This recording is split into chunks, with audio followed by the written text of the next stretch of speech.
When we got the message or sinabi sa amin na love team kay Princess, sabi ko, okay. Kasi magkasama naman na kami sa Sparkle Teens. Kumbaga may friendship naman na kahit papaano na nabuo sa amin.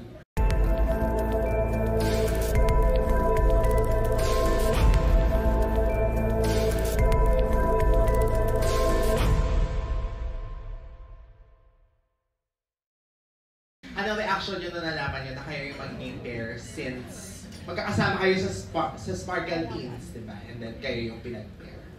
Price first. Ay, muna. Ayan, sige ako muna.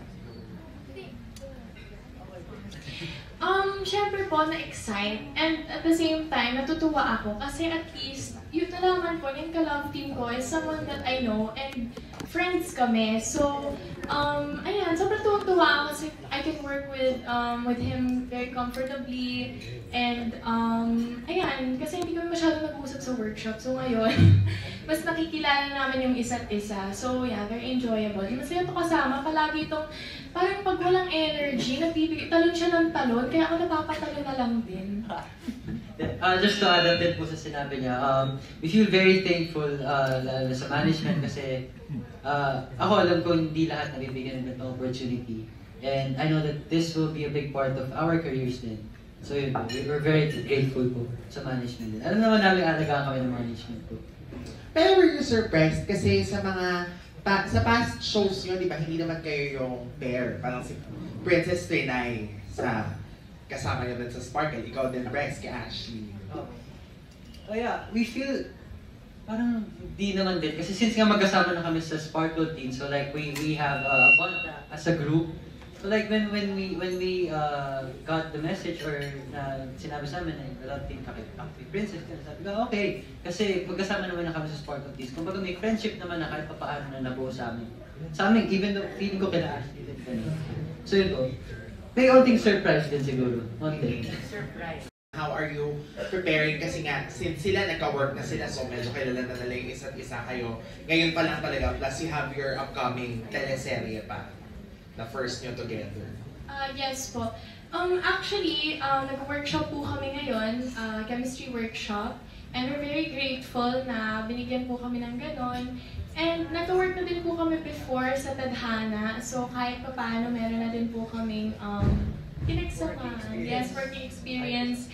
And yun nga po, nag-workshop din po kami for our new show. So prepared na prepared. Ayun, yun lang po. Nag-workshop po kami ni Princess as preparation po for the shows, sa upcoming show na Forever Young po. We're part of that project po. Nag-attend po kami mga workshops, binigyan po kami ng Sparkle ng workshops po. And yeah, nag-work na po kami before sa Tadhana once.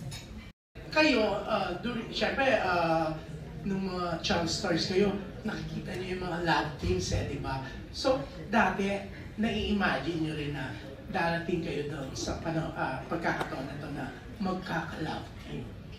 Ako naman po, nung bata ako, I mean, yes, ang dami kong ina-idolize na mga love teams. And curious din po ako dati kung like, ano kayang feeling and like, kung magiging ganun din ba ako. Pero kasi nung bata ako, hindi ko pa siya masyadong iniisip kasi syempre laro lang, tapos work, ganun. It's more than just imagining it. Para sa akin, pangarap ko po talaga.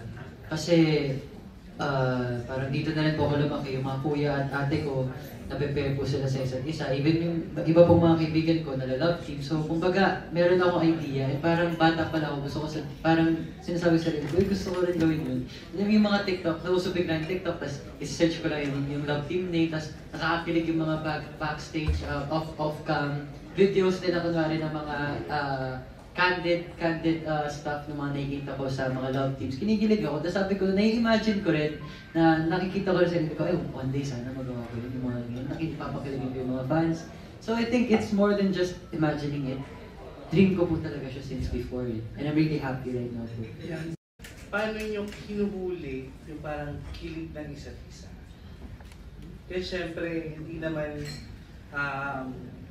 this is something na pangmatagalan din. So, something na dapat alam nyo para mas magtagal yung samahan nyo. So, start tayo sa practice. Start tayo sa practice. Pag totoo kasi mararamdaman mo na talaga eh. Hindi, totoo po. I mean, syempre hindi mo natin mapagteke yung pagkinilig ka, di ba? Hindi ko wala naman nangyari. But, you know, sometimes it just happens po. You don't really push it. It just comes and then kikiligin ka na. Ganun. Pero iba siya kasi yung may effort. Yeah. Yeah, so, of course, sometimes you have to put effort din. Pero yung pag natural talaga, mararamdaman niyo po talaga yung kilig. Sometimes without effort. Pero okay din po lagyan ng effort of it. Yun po.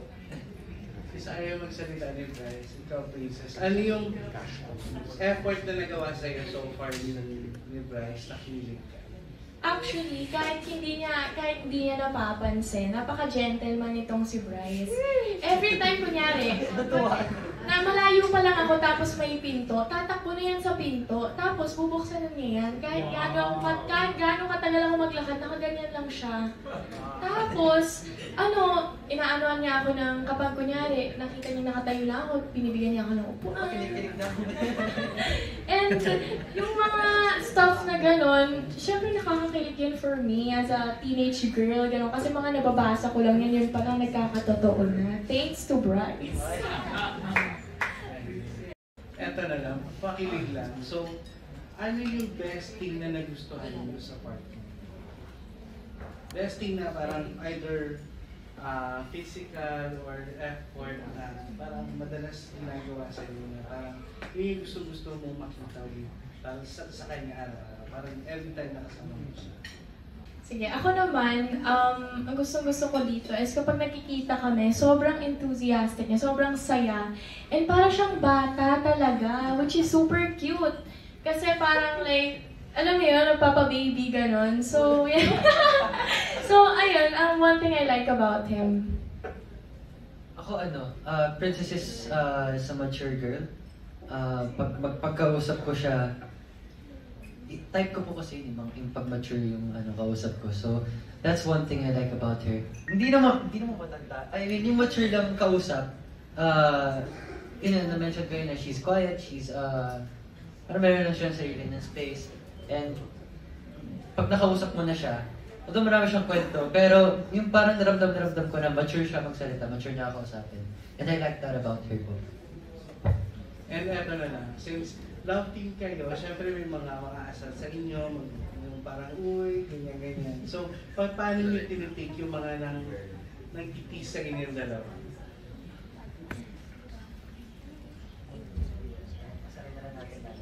Niningitian na lang po namin. Tapos, mas nangiinggit pa kami. Ayun.